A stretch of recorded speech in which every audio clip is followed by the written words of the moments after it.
Hello everyone, welcome to my new video. आज हम discuss करेंगे कैनोनिकल ट्रांसफॉर्मेशन।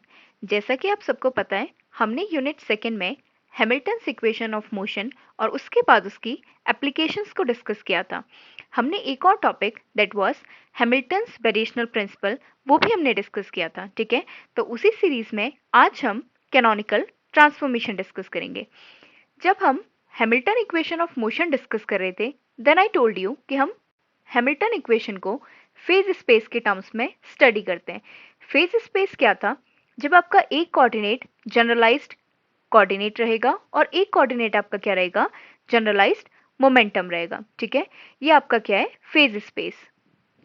Phase space. ठीक है, फेज स्पेस। तो अब देखिए, फेज स्पेस आपका आपके किस किस कोऑर्डिनेट्स में है? जनरलाइज कोऑर्डिनेट और जनरलाइज मोमेंटम के टर्म्स में। तो अगर आपको एक कोऑर्डिनेट को दूसरे कोऑर्डिनेट में चेंज करना है, तो इसी चेंज करने को हम क्या बोलते हैं? Canonical transformation. मतलब एक ओल्ड सेट ऑफ जो आपके पास कोऑर्डिनेट्स हैं, उनसे आप न्यू सेट ऑफ कोऑर्डिनेट्स में चेंज करेंगे, that is known as canonical transformation. ठीक है, तो अब स्टेटमेंट देखते हैं। In several problems, we may need to change one set of position and momentum coordinates into another set of position and momentum coordinates. कई सारी problems में आपको एक सेट ऑफ जो पोजीशन और मोमेंटम है, एक सेट से दूसरे सेट में चेंज करने की जरूरत पड़ सकती है, और वो हम किसकी हेल्प से करते हैं? कैनोनिकल ट्रांसफॉर्मेशन की हेल्प से करते हैं। ठीक है, तो अब हम इसका डेरिवेशन देखते हैं। Now what is the derivation? Suppose that Q and P are old position and momentum coordinates. Assume कर लेते हैं कि जो ओल्ड कोऑर्डिनेट सिस्टम है, उसमें जो हमारा जनरलाइज्ड कोऑर्डिनेट है और जनरलाइज्ड मोमेंटम है, वो क्या है? Q and P। अब हम न्यू कोऑर्डिनेट्स देखते हैं। न्यू कोऑर्डिनेट्स में हमारा जनरलाइज्ड कोऑर्डिनेट कैपिटल Q है और जनरलाइज्ड मोमेंटम कैपिटल P है। ये हमारा ओल्ड कोऑर्डिनेट था and this is our new coordinate. New one. ठीक है, तो अब देखिए, ओल्ड कोऑर्डिनेट आपका क्या है? ओल्ड कोऑर्डिनेट किस किस का फंक्शन है? Q और P का फंक्शन है, स्मॉल q एंड P का फंक्शन है। ऐसे ही आपका जो न्यू कोऑर्डिनेट है, that is a function of capital Q comma P। अब देखते हैं, this transformation from old coordinate to new coordinate is known as canonical transformation. ये जो ट्रांसफॉर्मेशन हो रहा है ओल्ड कोऑर्डिनेट से न्यू कोऑर्डिनेट्स में, इसी ट्रांसफॉर्मेशन को हम क्या बोलते हैं? कैनोनिकल ट्रांसफॉर्मेशन बोलते हैं। अब इस ट्रांसफॉर्मेशन की एक लिमिटेशन है, आप हमेशा ओल्ड कोऑर्डिनेट से न्यू कोऑर्डिनेट में चेंज नहीं कर सकते हैं। ठीक है, आप तब चेंज कर सकते हैं जब आपकी Hamilton equation of motion remains invariant. Invariant means same. Invariant means same. तो कैनोनिकल ट्रांसफॉर्मेशन तब पॉसिबल है ओल्ड कोऑर्डिनेट से न्यू कोऑर्डिनेट में, जब आपका हैमिल्टन इक्वेशन ऑफ मोशन क्या रहती है? सेम रहती है। ठीक है, जब आपकी Hamilton equation of motion same रहेगी, तो आप ओल्ड कोऑर्डिनेट से न्यू कोऑर्डिनेट में क्या कर सकते हैं? कन्वर्ट कर सकते हैं, और उसी को आप क्या बोलेंगे? Canonical transformation. अब देखिए आगे डेरिवेशन क्या बोलता है। In old coordinate, old coordinate में क्या है? आप h को किस तरीके से लिख सकते हैं? h is a function of, जो आपका हैमिल्टोनियन है वो किस किस का फंक्शन रहेगा? q का, p का और टाइम t का फंक्शन रहेगा। और ये जो फॉर्मूला निकल के आया, this one, summation of P I Q I का डॉट माइनस का l, ये हम कई बार पढ़ चुके हैं। और ये कहाँ से निकल के आया था हमारा? जब टाइम हमारा साइक्लिक कोऑर्डिनेट था। Time was when time was cyclic coordinate.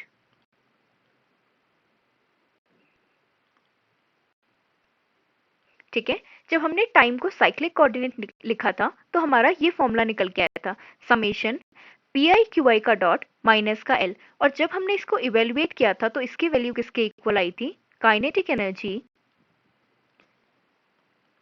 Plus potential energy. ये आपकी वैल्यू निकल के आई थी, और यही आपका क्या होता है? हैमिल्टोनियन होता है। तो आप हैमिल्टोनियन को दो टर्म्स में लिख सकते हैं। एक आप लिख सकते हैं that Hamiltonian is a function of Q P and T, and you can write it as summation P I Q I dot minus का एल। तो यहाँ से आपका क्या निकल के आ जाएगा? लेग्रेंजियन निकल के आएगा। So what is your Lagrangian? L is equal to summation P I Q I dot minus का एच। और इस इक्वेशन को आप क्या करेंगे? इक्वेशन वन मार्क करेंगे। ठीक है, सबसे पहले आपने क्या किया? ओल्ड कोऑर्डिनेट लिया। ओल्ड कोऑर्डिनेट के टर्म्स में आपने हैमिल्टोनियन को रिप्रेजेंट किया और उस हैमिल्टोनियन से आपने क्या किया, लैग्रेंजियन को निकाला। ठीक है, अब हम देखते हैं new coordinate system. New coordinate system में भी आपको वही प्रोसीजर अप्लाई करना है। सबसे पहले आपको हैमिल्टोनियन निकालना है। हैमिल्टोनियन निकालने के बाद आपको क्या करना है, लैग्रेंजियन निकालना है। तो देखिए कैसे करेंगे। एच को हमने किससे रिप्रेजेंट किया है, एच डैश। न्यू कोऑर्डिनेट में आप हैमिल्टोनियन को एच प्राइम से रिप्रेजेंट करेंगे। So H prime is a function of capital Q, capital P and time T, means new coordinates का फंक्शन है। That is equal to summation P I Q I dot minus का L dash. ठीक है, ये आपका कहाँ से फिर से निकल के आया, साइक्लिक कोऑर्डिनेट से निकल के आया। तो आप लैग्रेंजियन एल डैश आपका किसके इक्वल होगा, L dash is equal to summation P I Q I का डॉट माइनस का एच प्राइम। ये देखिए समेशन हर जगह आई का समेशन है, आई इज इक्वल टू 1 से लेके एन। समेशन मीन्स ये जो आपके जनरलाइज कोऑर्डिनेट है इनका हमने समेशन किया है। ठीक है, तो जहां पे भी मिसिंग होगा आप समेशन की जगह समझ जाएंगे कि हम किसका समेशन कर रहे हैं, आई का, मतलब जनरलाइज कोऑर्डिनेट्स का समेशन कर रहे हैं। ठीक है, तो आपके पास अब दो इक्वेशंस निकल के आ गई। First equation is this one and the second equation is this one. अब देखिए हम क्या निकालते हैं, एल माइनस का एल डैश निकालते हैं। तो वो किसके इक्वल होगा, summation P I Q I का डॉट माइनस का H minus summation P I Q I dot minus का एच प्राइम। ठीक है, ये आपके ओल्ड कोऑर्डिनेट के टर्म्स में था और ये न्यू कोऑर्डिनेट के टर्म्स में था। अब देखिए जब हमने हैमिल्टन्स प्रिंसिपल स्टडी किया था, हैमिल्टन्स वेरिएशनल प्रिंसिपल, तो हमें किस किस चीज की जरूरत होती है, del L D T integration from A to B and that is equal to 0। तो आप क्या निकालेंगे, यहाँ पे डेल एल की वैल्यू निकालेंगे। आपका यहाँ से एल माइनस एल डैश निकल के आ गया, तो आप डेल एल निकालेंगे। सो डेल एल किसके इक्वल होगा, summation I is equal to 1 से लेके N P I Q I का dot minus H Q I P I comma T minus summation of I is equal to 1 से लेके N P I Q I का dot minus H किसका function है, capital Q I capital P I and time T. ठीक है, now अब आपने del L निकाल लिया, तो डेल एल निकालने के बाद आप क्या करेंगे, इसको integrating with respect to time, क्योंकि हैमिल्टन इक्वेशन ऑफ मोशन जो हैमिल्टन वेरिएशनल प्रिंसिपल था उसके अकॉर्डिंग आपको क्या करना है, अब इसे इंटीग्रेट करना है टाइम के टर्म्स में। ठीक है, तो आप इसको इंटीग्रेट करेंगे। सो आपका इंटीग्रेशन है del L D T integration from A to B. तो ये किसके इक्वल हो जाएगा, फ्रॉम ए टू बी। ठीक है, तो आपकी इक्वेशन बनेगी summation I is equal to 1 से लेके N P I Q I का डॉट माइनस का H minus summation of I is equal to 1 से लेके N P I Q I का डॉट माइनस का एच प्राइम डी टी। अब देखिए फ्रॉम हैमिल्टन्स वेरिएशनल प्रिंसिपल ये वैल्यू किसके इक्वल होनी चाहिए, 0 के इक्वल होनी चाहिए। तो आप क्या करेंगे, इस वैल्यू को 0 के इक्वल पुट करेंगे।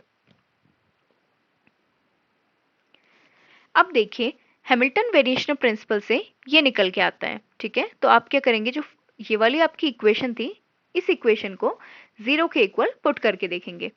सो your equation becomes A to B integration from A to B summation I is equal to 1 से लेके N P I Q I dot minus का H minus summation of I is equal to 1 से लेके N capital P I capital Q I dot minus H prime D T is equal to 0। ठीक है, अब आप क्या करेंगे, अब देखिए ये आपकी जो कंप्लीट क्वांटिटी है वो किसके इक्वल आ रही है, 0 के इक्वल आ रही है। तो आप इस कंप्लीट क्वांटिटी को कुछ क्या करेंगे, नाम देंगे और इसी को हम क्या बोलते हैं, एग्जैक्ट डिफरेंशियल बोलते हैं। अब देखिए इसकी वैल्यू 0 आ रही है। उस दिन भी मैंने आपको बताया था कि एक पॉइंट ए है और एक पॉइंट बी है। आप ए से बी कई सारे पाथ से जा सकते हैं। ठीक है, ए से बी आप कई सारे क्या कर सकते हैं, पाथ को फॉलो कर सकते हैं, लेकिन पाथ की अलग अलग जगह पे अलग अलग वैल्यू हो सकती है। लेकिन पॉइंट ए और पॉइंट बी पे अगर आप यहाँ पे वैल्यू निकालें और या फिर यहाँ पे वैल्यू निकालें तो आप चाहे किसी भी पाथ से हैं आपकी वैल्यू क्या रहेगी, सेम रहेगी। ठीक है, तो वही उसी का यूज हम इस वाली इक्वेशन में करेंगे। अगर हमें यहाँ पे डिफरेंस पूछा जाए तो दो पाथ के बीच में डिफरेंस है, इस पाथ और इस पाथ के बीच में डिफरेंस है। लेकिन अगर हम एंड पॉइंट्स में निकालें, मतलब पॉइंट ए और पॉइंट बी में निकालें, तो चाहे हम किसी भी पाथ से आए your value will be same. तो आपकी वैल्यू क्या रहेगी, सेम रहेगी। तो अगर आप इंटीग्रेट करने के बाद लिमिट a रखते हैं और लिमिट b रखते हैं तो आपकी वैल्यू किसके बराबर आएगी, 0 के इक्वल आएगी। ठीक है, तो अब देखिए ये जो कंप्लीट वैल्यू थी आपकी यहां से यहां तक, इस कंप्लीट को आपने क्या बोल दिया, f बोल दिया, और इसी f को हम क्या बोलते हैं, जनरेटिंग फंक्शन बोलते हैं। इसको हम आगे चल के स्टडी करेंगे। ठीक है, ये जो आपकी वैल्यू निकल के आई थी इसमें आपने क्या किया, कंप्लीट वैल्यू को f पुट कर दिया है। तो आपकी इक्वेशन बनेगी a to b df upon dt, dt is equal to 0। अब देखिए f को अब इंटीग्रेशन करना है तो आपको f निकालना है b पॉइंट पे भी और f निकालना है a पॉइंट पे भी। तो दोनों में डिफरेंस कितना आएगा, 0 आएगा, क्योंकि आप किसी भी पाथ से मूव करें जो पॉइंट a पे एक पाथ की वैल्यू है वही पॉइंट b पे क्या होगी, उसकी वैल्यू होगी, आप चाहे किसी भी पाथ से मूव करें। ठीक है, तो अब देखिए आपका कैनोनिकल ट्रांसफॉर्मेशन क्या बना।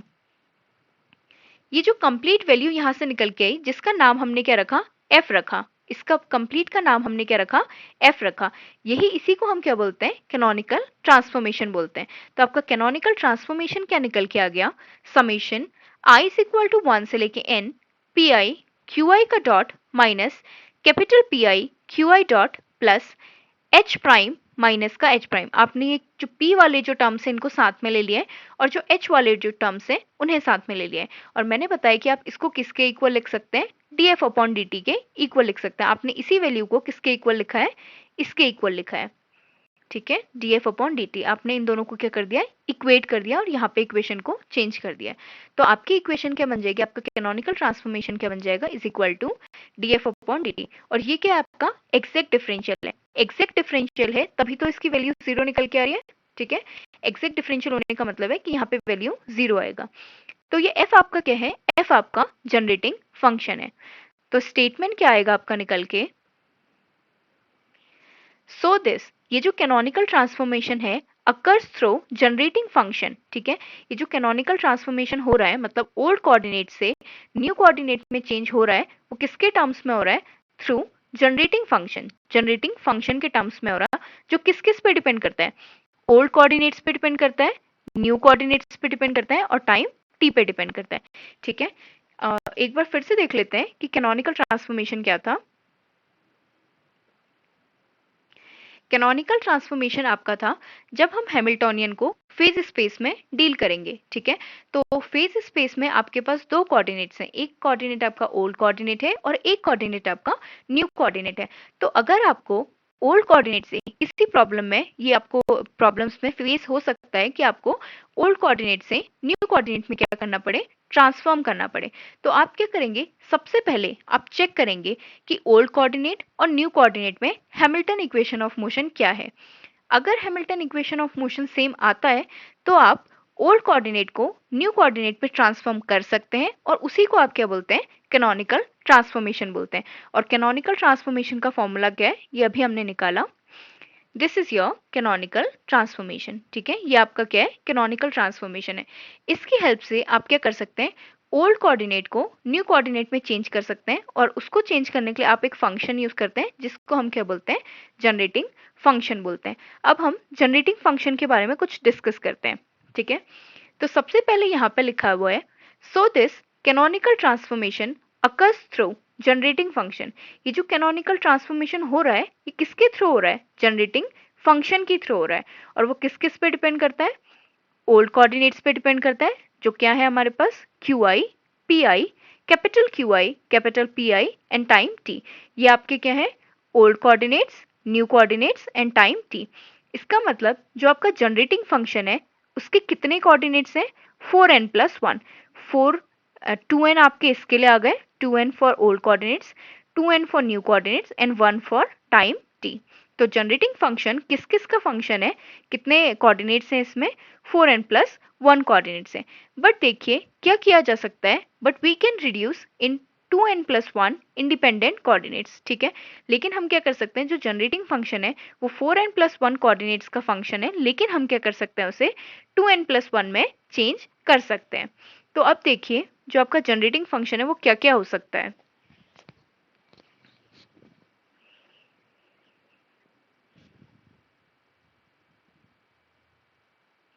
नाउ सी, अब आपके पास ओल्ड कोऑर्डिनेट्स क्या क्या थे, ओल्ड कोऑर्डिनेट्स, न्यू कोऑर्डिनेट्स। ये था आपके पास Q I, P I, capital Q I and capital P आई। ठीक है, अब आपको क्या करना है, जनरेटिंग फंक्शन निकालना है। अब देखिए, जनरेटिंग फंक्शन निकालने का एक तरीका है कि आपको क्या करना है, आपके पास 4 वेरिएबल्स हैं यहाँ पे, 4 जो कोऑर्डिनेट्स हैं आपके पास। आप क्या करेंगे, दोनों में से कोई एक कोऑर्डिनेट, आपको एक कोऑर्डिनेट यहाँ से उठाना है और एक कोऑर्डिनेट यहाँ से उठाना है, और एक टाइम का कोऑर्डिनेट तो हमेशा चलता रहेगा। तो देखिए, आपके पास 4 पॉसिबिलिटीज बनेंगी। पहली पॉसिबिलिटी आपकी क्या है कि आप फर्स्ट इसको यहाँ से चूज करें और सेकंड इसको यहाँ से चूज करें और टाइम टी। तो आपका फर्स्ट जनरेटिंग फंक्शन बनेगा small Q I, capital Q I and time T. मैंने बोला ना कि जो जनरलाइज कोऑर्डिनेट, जो आपका जनरेटिंग फंक्शन है, वो कितने कोऑर्डिनेट्स हैं उसमें, 4n+1, 2 आपके ओल्ड कोऑर्डिनेट्स के, 2 आपके न्यू कोऑर्डिनेट के और +1 किसका, टाइम का। लेकिन क्या किया जा सकता है, इनको रिड्यूस किया जा सकता है 2n+1 इंडिपेंडेंट कोऑर्डिनेट्स में। तो आप क्या करेंगे, एक कोऑर्डिनेट आप यहाँ से उठाएंगे और दूसरा कोऑर्डिनेट आप यहाँ से उठाएंगे, +1 आपका टाइम चल रहा है। तो फर्स्ट जनरेटिंग फंक्शन आपका बनेगा f1 is equal to Q I, capital Q I and time t। अब f2 आपका किसके इक्वल बनेगा, आपने यहाँ से क्यू आई को लिया, सेकेंड टाइम में आपने यहाँ से क्यू आई को लिया और यहाँ से कैपिटल पी आई को ले लिया। तो आपका फंक्शन बनेगा generating function f2 is a function of Q I, small Q I, capital P I and time t। Now see the third one. अब थर्ड वाले को देखिए, इसमें आपको क्या करना है, आपने फर्स्ट इसको लिया और सेकेंड आपने यहाँ इसको ले लिया, ठीक है, और टाइम टी। तो यहाँ से आपके पास आएगा P I, capital Q I और टाइम टी। तो ये भी आपका कंप्लीट हो गया। उसके बाद आपने क्या किया, यहाँ से पी आई को लिया और यहाँ से भी कैपिटल पी आई को लिया। तो आपका जनरेटिंग फंक्शन बनेगा f4 is a function of small P I, capital P I and time T. ठीक है, फिर से समझिए, हमने क्या किया, हमारे पास ओल्ड कोऑर्डिनेट्स थे और हमारे पास न्यू कोऑर्डिनेट्स थे। मैंने आपको बताया कि 4n+1 कोऑर्डिनेट्स हैं जनरेटिंग फंक्शन में, लेकिन हम उन्हें 2n+1 में क्या कर सकते हैं, रिप्रेजेंट कर सकते हैं, मतलब रिड्यूस कर सकते हैं। तो उसके लिए आपको क्या करना है, आप एक यहाँ से कोऑर्डिनेट लेंगे और एक यहाँ से कोऑर्डिनेट लेंगे। तो आप इस तरीके से जब आप कोऑर्डिनेट्स लेंगे तो आपके पास क्या बनती है, 4 पॉसिबिलिटीज बनती है, मतलब 4 जनरेटिंग फंक्शंस बनते हैं। ठीक है, अब हम देखते हैं कि लेजेंडरी ट्रांसफॉर्मेशन क्या है। ठीक है, ये जो हमने जनरेटिंग फंक्शन पढ़ा, ये हमने इसलिए पढ़ा क्योंकि हमारा जो कैनोनिकल ट्रांसफॉर्मेशन हो रहा है वो किसके थ्रू हो रहा है, वो जनरेटिंग फंक्शन के थ्रू हो रहा है। इसलिए जनरेटिंग फंक्शन आपको पता होना बहुत ज़्यादा ज़रूरी है। उसी की हेल्प से आप क्या कर सकते हैं, कैनोनिकल ट्रांसफॉर्मेशन कर सकते हैं, मतलब ओल्ड कोऑर्डिनेट से न्यू कोऑर्डिनेट में चेंज कर सकते हैं। अब देखिए लेजेंडरी ट्रांसफॉर्मेशन। लेजेंडरी ट्रांसफॉर्मेशन क्या होता है, ये है आपका लेजेंडरी ट्रांसफॉर्मेशन। अब लेजेंडरी ट्रांसफॉर्मेशन का यूज इसीलिए किया जाता है, अब देखिए ये वाला टर्म अगर आप उठा के देखें f3, तो ये किस किस का फंक्शन है, small P I, capital Q I और टाइम t का है। मतलब इसमें कौन कौन सा मिसिंग है, इसमें एक तो आपका कैपिटल पी आई मिसिंग है और स्मॉल क्यू आई मिसिंग है। तो लेजेंडरी ट्रांसफॉर्मेशन क्या करता है, एक इंडिपेंडेंट वेरिएबल से दूसरे इंडिपेंडेंट वेरिएबल को में कन्वर्ट करने में हेल्प करता है। तो हम लेजेंडरी ट्रांसफॉर्मेशन पढ़ेंगे और फिर हम देखेंगे कि f3 में जो जो हमारे मिसिंग है उनको हम कैसे निकाल सकते हैं। ठीक है, जनरेटिंग फंक्शन को हमने किसका फंक्शन लिखा, यहाँ पे small P I, capital Q I और टाइम टी का फंक्शन लिखा। लेकिन अगर इसी से हमें इसके टर्म्स में अगर चेंज करना रहेगा तो हम कैसे चेंज करेंगे, लेजेंडरी ट्रांसफॉर्मेशन की हेल्प से चेंज करेंगे। तो देखते हैं लेजेंडरी ट्रांसफॉर्मेशन क्या है।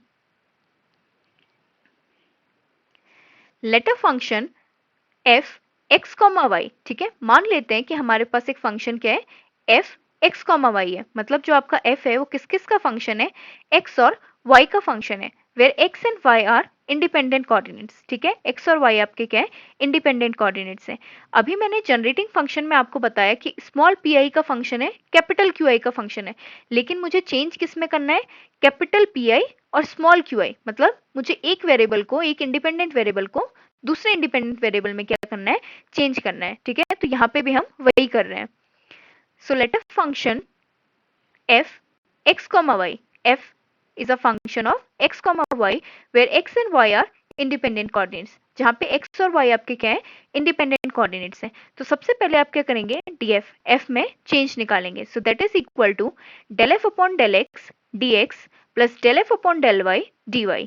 ठीक है, अब आपने क्या किया, ये जो आपके पास ये था और ये था, इसको आपने u लिख दिया एंड इसको आपने v लिख दिया। तो आपका फंक्शन क्या बना, आपकी इक्वेशन क्या बनी, df is equal to U D X plus का v dy, और इसको आपने मार्क किया equation first, where u is equal to del F upon del X and v is equal to del F upon del Y.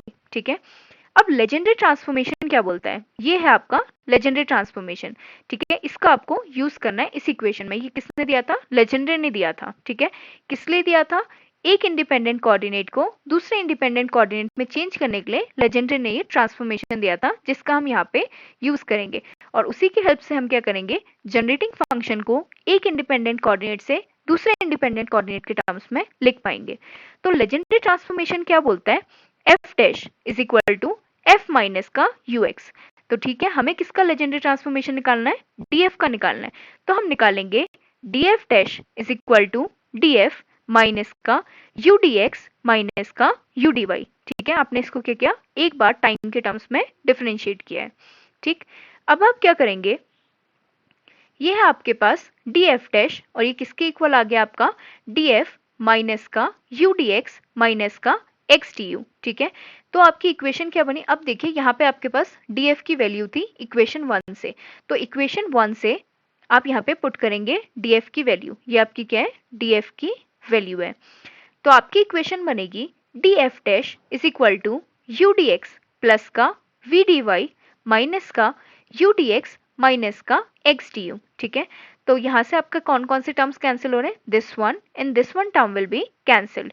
तो इसको और इसको आप क्या करेंगे, कैंसिल कर देंगे। तो आपकी इक्वेशन बनेगी D F dash is equal to minus का एक्स डी यू प्लस का यू डी वाई। ठीक है, अब देखिए पहले आपका फंक्शन क्या था, आपका फंक्शन f जो था वो किस किस का फंक्शन था, वो था x और y का फंक्शन। लेकिन अब देखिए वो किस में चेंज हो गया, आपका फंक्शन किस में चेंज हो गया, u और y में चेंज हो गया। फंक्शन आपका u और y में चेंज हो गया, तो आपका एक कोऑर्डिनेट चेंज हो गया। आपका कहाँ से कहाँ चेंज हो गया, आप x, y से स्टार्ट किया था, f डैश आपका किसके बराबर आ गया, u, y के बराबर आ गया। मतलब जब आपने एक बार लेजेंडरी ट्रांसफॉर्मेशन लगाया, एक बार टाइम के साथ डिफरेंशिएट किया, तो आपका एक वेरिएबल क्या हो गया, चेंज हो गया। ऐसे ही अगर आपको y को भी चेंज करना है v के टर्म्स में, तो आप क्या करेंगे, इसको डबल डिफरेंशिएट करेंगे। तो ये आपका क्या हो गया, एक इंडिपेंडेंट कोऑर्डिनेट आपका चेंज हो गया, x किस में चेंज हो गया, u में चेंज हो गया। ठीक है, अब हम क्या करते हैं, सेकेंड बार इसको डिफरेंशिएट करते हैं। सेकेंड टाइम हम क्या लगा रहे हैं, लेजेंडरी ट्रांसफॉर्मेशन लगा रहे हैं। So again F double dash, ये क्या है आपका लेजेंडरी ट्रांसफॉर्मेशन।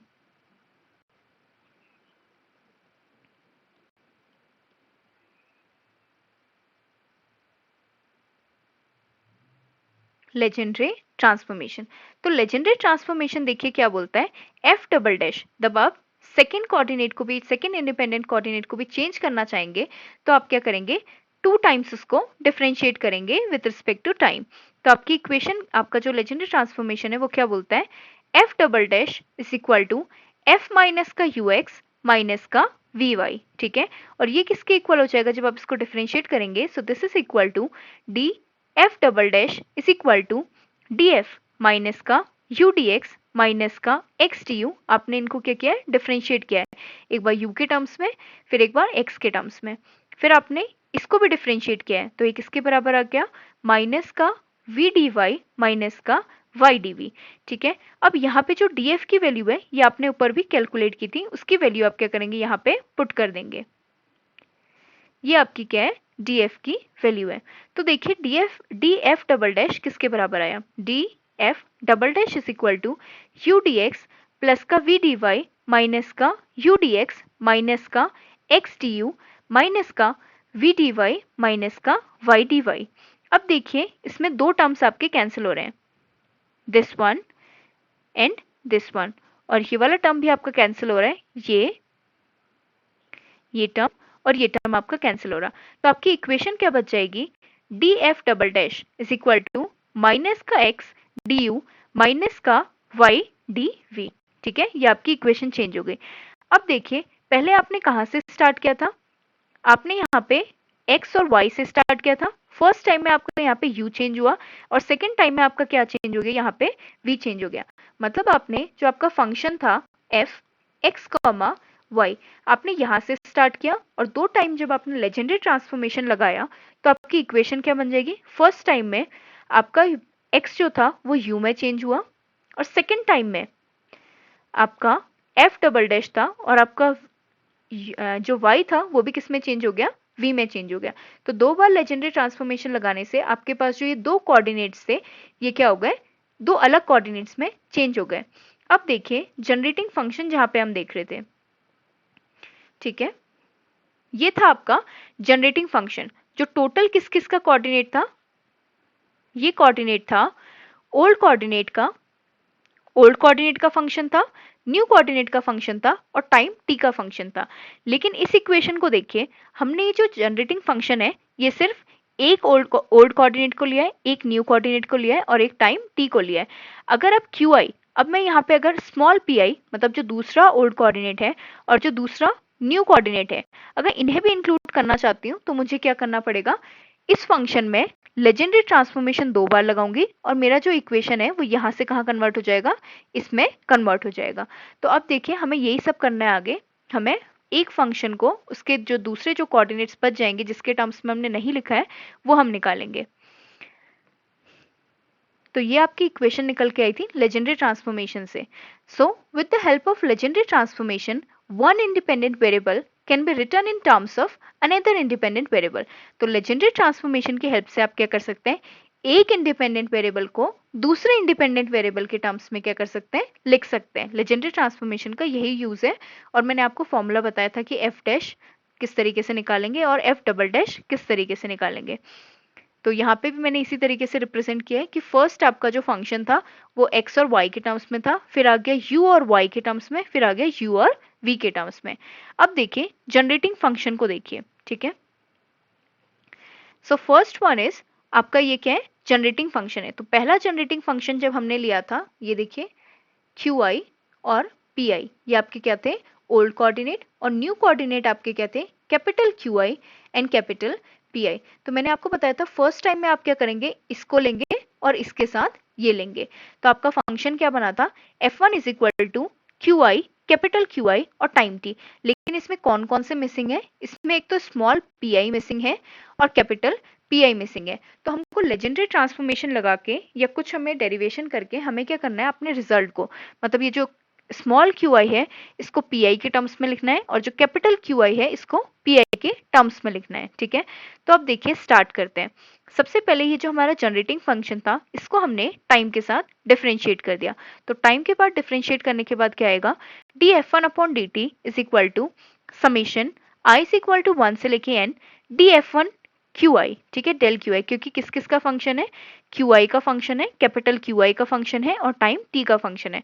तो ये आपने पार्शियली डिफरेंशिएट किया qi के टर्म्स में और यहाँ पे आ जाएगा qi डॉट, इसको आपने किया टाइम के टर्म्स में, plus del f1 upon del qi, फिर qi को टाइम के टर्म्स में, plus del f1 upon del t, ठीक है। ये आपने क्या किया? चेंज निकाला अपने जनरेटिंग फंक्शन में। अब देखिए कैनोनिकल ट्रांसफॉर्मेशन क्या बोलता है? कैनोनिकल ट्रांसफॉर्मेशन जो हमने फॉर्मूला देखा था वो बोलता है summation i is equal to 1 से लेके n pi qi का dot minus capital pi capital qi का dot plus h dash minus का h is equal to dfi upon dt। ये किसके इक्वल आता है? आपका dfi अपॉन dt के इक्वल आता है। ये भी आपका df1 अपॉन dt था। तो आप इन दोनों इक्वेशंस को, ये इक्वेशन और ये इक्वेशन को क्या करेंगे? इक्वेट कर देंगे, फिर कंपेयर करेंगे, ठीक है। जब आपने इनको इक्वेट किया और कंपेयर किया तो आपकी वैल्यूज क्या निकल के आई? Summation i is equal to 1 से लेके n delta fi del qi का। तो जब आपने इनको इक्वेट किया तो आपकी इक्वेशन निकल के आई summation i is equal to 1 से लेके n del fi upon del qi का dot minus del f1 upon del qi का dot plus del f1 upon del t, ठीक है। ये वैल्यू आपकी निकल के आई। अब आप क्या करेंगे? इनको इक्वेट करेंगे, ठीक है। इक्वेट करने से आपको पता चला ये आपकी दो इक्वेशंस थी, ये देखिए, ठीक है। और यहाँ पे आपका क्या था? Capital qi। तो देखिए यहाँ पे qi के जो कोफिशिएंट है दैट इज माइनस का pi और यहाँ पे qi डॉट का कोफिशिएंट क्या है? डेल f1 माइनस का del f1 upon del qi। तो और इस वाले में देखिए आपका qi डॉट है, इसका कोफिशिएंट पी है, और यहाँ पे भी क्यू आई डॉट है, इसका कोफिशिएंट क्या है, del F1 upon del Q I. तो आपका पी आई किसके इक्वल आ जाएगा, ये दोनों कोफिशिएंट्स आपके सेम है तो आप कंपेयर करेंगे तो पी आई किसके इक्वल हो जाएगा, P I is equal to del F1 upon del Q I. P I किसके टर्म्स में आ गया, F1 क्यू आई के टर्म्स में आ गया। अब देखिए हमारा जनरेटिंग फंक्शन किस किस का फंक्शन था, क्यू आई का फंक्शन था, और हमें क्या चाहिए था, पी आई चाहिए था। तो क्यू आई को पी आई के टर्म्स में कैसे लिखते हैं वो निकल गया हमारा, ठीक है। अब ऐसे हमारे पास कैपिटल क्यू आई था, कैपिटल क्यू आई से आपको क्या निकालना है, कैपिटल पी आई निकालना है, ठीक है। आपने फर्स्ट जब इसको कंपेयर किया तो आपका जो ये था, आपके पास क्यू आई पहले से प्रेजेंट था, अब आपके पास पी आई भी निकल के आ गया। मतलब जो आपका जनरेटिंग फंक्शन था वो क्यू आई के टर्म्स में था, लेकिन अब आपने वहां से small coordinate, old coordinate P I को भी निकाल लिया है। अब देखिए और किसका फंक्शन था, क्यू आई का फंक्शन था। तो क्यू आई का फंक्शन था तो आपको क्या निकालना था, पी आई निकालना था, वो भी आपका कंपेयर करके यहां से निकल गया। अब जो लास्ट टर्म है ये देखिए, this is equal to this, ये इसके इक्वल आ जाएगा। तो यहां से आपका एच डैश माइनस का h is equal to del F1 upon del t. इसी को आप क्या लिख सकते हैं, एच डैश आपका किसके टर्म्स में आ गया, एच के टर्म्स में आ गया। तो अब देखिए जितने भी आपके कोऑर्डिनेट्स थे, ओल्ड कोऑर्डिनेट से आपने क्या कर दिया, न्यू कोऑर्डिनेट में कन्वर्ट कर दिया, और जनरेटिंग फंक्शन जो आपने रिड्यूस करके लिखा था 2n+1 कोऑर्डिनेट्स में, उनको भी आपने 4n+1 कोऑर्डिनेट के टर्म्स में रिप्रेजेंट कर लिया। मतलब आप उनको इक्वेट कर सकते हैं, आपको उनके बीच का जो रिलेशन है वो पता है, ठीक है। अब जैसे मैंने फर्स्ट जनरेटिंग फंक्शन बताया आपको, वैसे ही आपके पास क्या है, 4 जनरेटिंग फंक्शंस थे, ठीक है। तो मैंने उनका डेरिवेशन नहीं किया, लेकिन मैंने लिखा हुआ है कि इसमें इक्वेशंस क्या निकल के आएंगी। तो देखिए ये था आपका first generating function. First generating function में आपके पास क्या था, small Q I, capital Q I और टाइम टी। मतलब आपके पास क्या क्या मिसिंग है, आपके पास मिसिंग है पी आई, कैपिटल पी आई, ठीक है। ये दोनों आपके पास क्या थे, मिसिंग थे। तो आपने जब इनको इक्वेट किया तो आपके पास स्मॉल पी आई और कैपिटल पी आई निकल के आ गया। अब देखिए second generating function, second generating function में क्या था, आपके पास ओल्ड कोऑर्डिनेट्स में से क्यू आई था, लेकिन पी आई क्या था, मिसिंग था, ठीक है। और आपके पास न्यू कोऑर्डिनेट्स में से पी आई था, लेकिन कैपिटल क्यू आई मिसिंग था। तो देखिए पहले आपने निकाला पी आई, फिर आपने निकाला कैपिटल क्यू आई, ठीक है। कैपिटल क्यू आई किसके टर्म्स में है, कैपिटल पी आई के टर्म्स में आया, और ये जो आपका पी आई था ये किसके टर्म्स में आया, स्मॉल क्यू आई के टर्म्स में आया। अब ऐसे देखिए जो आपका थर्ड जनरेटिंग फंक्शन था वो किस किस का फंक्शन था, स्मॉल कोऑर्डिनेट्स में से पी आई आया था, मतलब स्मॉल कोऑर्डिनेट का क्यू आई मिसिंग है, और जो न्यू कोऑर्डिनेट्स था उसमें आपका कैपिटल क्यू आई आया था, लेकिन कैपिटल पी आई आपका क्या था, मिसिंग था। तो आप क्यू आई को पी आई के टर्म्स में लिखेंगे, और यहाँ पे भी जो आपका कैपिटल पी आई है इसको कैपिटल क्यू आई के टर्म्स में लिखेंगे। तो देखिए वही आपने किया यहाँ पे, Q I is equal to minus का del F3 upon del P I, and P I is equal to, capital P I is equal to minus का del F3 upon del capital Q I, ठीक है। अब देखिए fourth generating function को देखिए, fourth generating function में आपके पास पहले क्या है, पी आई है, स्मॉल पी आई है, तो आप यहाँ पे क्या मिसिंग है, स्मॉल क्यू आई मिसिंग है। अब यहाँ पे कैपिटल पी आई है तो आपके पास क्या मिसिंग है, कैपिटल क्यू आई मिसिंग है, ठीक है। तो आप क्या करेंगे, पी आई को क्यू आई के टर्म्स में लिखेंगे, और यहाँ पे भी इन दोनों को एक दूसरे के टर्म्स में लिखेंगे। तो देखिए स्मॉल क्यू आई क्या निकल के आएगा, माइनस का del F4 upon del P I, ठीक है। और क्यू आई किसके बराबर निकल के आएगा, capital Q i will be equal to del F4 upon del P i. ये क्या थे, आपके जनरेटिंग फंक्शन थे। जनरेटिंग फंक्शन को आपने कितने कोऑर्डिनेट्स में लिखा हुआ था, 2n+1 कोऑर्डिनेट में लिखा हुआ था, लेकिन होते कितने में, 4n+1 कोऑर्डिनेट के टर्म्स में होते हैं। हमने रिड्यूस करके इसमें लिखा था, लेकिन हमने क्या किया, ये जो हमने रिलेशंस निकाले इससे हम क्या कर सकते हैं, उनको रिलेट कर सकते हैं। जिन कोऑर्डिनेट्स को हमने रिड्यूस किया था उन कोऑर्डिनेट्स को हम यहाँ से क्या कर सकते हैं, रिलेट कर सकते हैं, ठीक है। तो आपका जनरेटिंग फंक्शन खत्म होता है। अब देखते हैं कि condition of canonical transformation, canonical transformation होने के लिए कंडीशंस क्या क्या हैं आपकी, ठीक है। सबसे पहला तो मैंने आपको बताया कि कैनोनिकल ट्रांसफॉर्मेशन होने के लिए सबसे पहले आपको चेक करना है कि जो आपकी हैमिल्टन इक्वेशन ऑफ मोशन है वो दोनों कोऑर्डिनेट सिस्टम है, ओल्ड कोऑर्डिनेट सिस्टम और न्यू कोऑर्डिनेट सिस्टम में क्या रहनी चाहिए, सेम रहनी चाहिए, ठीक है। अब देखिए व्हाट इज कंडीशन 1। कंडीशन 1 क्या कहती है, कंडीशन 1 कहती है एग्जैक्ट डिफरेंशियल, ठीक है, एग्जैक्ट डिफरेंशियल होना चाहिए। जो हमने वहां पे डिफरेंशियल की वैल्यू निकाली थी उसको इक्वल टू जीरो रखा था, ठीक है, वो इक्वल टू जीरो तब होगा जब वो क्या होगा, एग्जैक्ट डिफरेंशियल होगा। तो देखिए पी डी, ये इससे फॉर्मूला लिखा हुआ है कि एग्जैक्ट डिफरेंशियल किस तरीके से होता है। सो दिस इज एग्जैक्ट डिफरेंशियल, और ये आपका किसके इक्वल होता है, डी एफ के इक्वल होता है, और एफ क्या होता है आपका, जनरेटिंग फंक्शन होता है, ठीक है। सेकेंड कंडीशन क्या है कैनोनिकल ट्रांसफॉर्मेशन के होने के लिए, दैट इज पॉइजन्स ब्रैकेट। ये आपकी क्या है, सेकेंड आपकी कंडीशन है। तो पॉइजन्स ब्रैकेट क्या बोलता है, पॉइजन ब्रैकेट को आप देखिए इस तरीके के ब्रैकेट से रिप्रेजेंट करते हैं। इसको आपने लिखा, अगर आपको पॉइजन ब्रैकेट निकालना है कैपिटल क्यू और कैपिटल पी का, तो वो किसके बराबर हो जाएगा, summation I is equal to 1 से लेके एन, ठीक है।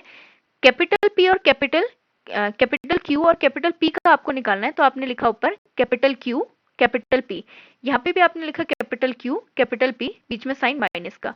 अब देखिए ये आपके न्यू कोऑर्डिनेट्स है, नीचे आपको क्या लिखना है, ओल्ड कोऑर्डिनेट्स। तो एक बार ओल्ड कोऑर्डिनेट आप क्या लिखेंगे, क्यू आई लिखेंगे, फिर पी आई लिखेंगे, फिर आप इनको क्या करेंगे, बदल के लिख देंगे, delta P I delta Q I. यही किसके बराबर होता है, जब भी 1 के इक्वल होता है तो ये आपका क्या है, पॉइसंस ब्रैकेट। दोबारा से देखिए पॉइजन ब्रैकेट की वैल्यू कैसे निकालते हैं। अगर आपको Q और P का पॉइजन ब्रैकेट निकालना है तो ऊपर आप क्या लिखेंगे, आपका न्यूमरेटर में क्या आएगा, न्यूमरेटर में आपका आएगा डेल्टा क्यू डेल्टा पी, यहाँ पे भी आप लिखेंगे डेल्टा क्यू डेल्टा पी। पहले वाले में आपने क्या किया, इसको डेल्टा क्यू आई फिर डेल्टा पी आई से किया, फिर आपने क्या किया, इसको यहाँ पे delta P I delta Q I से किया। ये आपका किसका फॉर्मूला है, पॉइसंस ब्रैकेट का फॉर्मूला है, ठीक है। और ये किसके इक्वल आ रहा है, 1 के बराबर आ रहा है। क्यू और पी के लिए किसके इक्वल आता है, एक आपका ये क्या है, जनरलाइज्ड, ये नया वाला आपका जो न्यू कोऑर्डिनेट में ये जनरलाइज कोऑर्डिनेट है, और ये जनरलाइज मोमेंटम है। तो जनरलाइज कोऑर्डिनेट और जनरलाइज मोमेंटम का जो पॉइसंस ब्रैकेट है दैट इज इक्वल टू 1। आप इसे लिख भी सकते हैं, पॉइसंस ब्रैकेट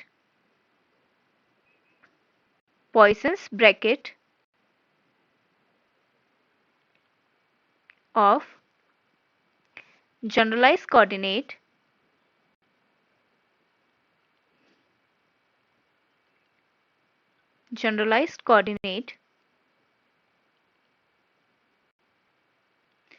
and generalized momentum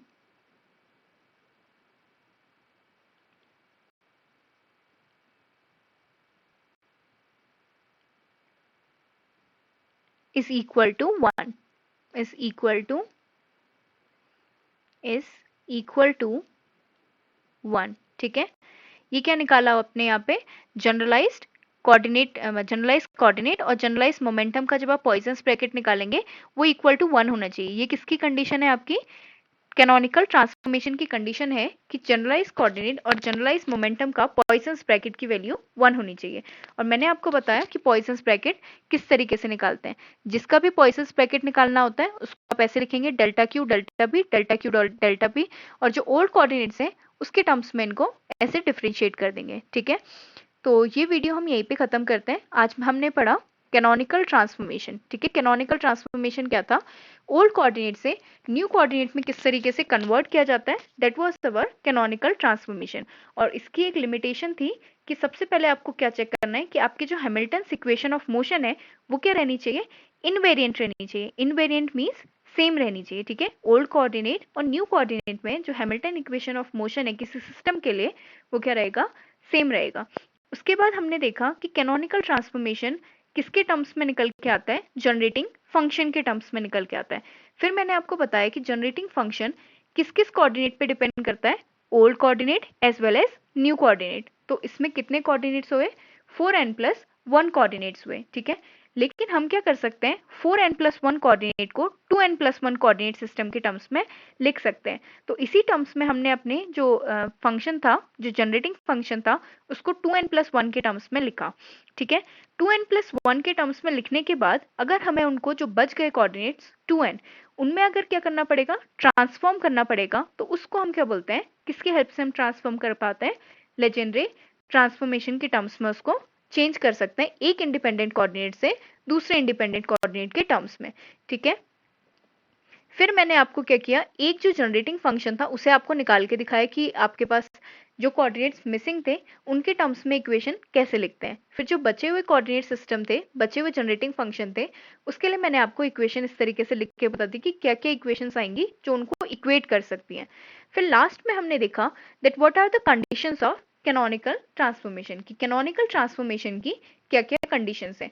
दो कंडीशंस है, पहला तो वो एग्जैक्टली डिफरेंशियल होना चाहिए, जो हमारा जनरेटिंग फंक्शन निकल के आएगा वो आपका क्या होना चाहिए, एग्जैक्टली डिफरेंशियल होना चाहिए।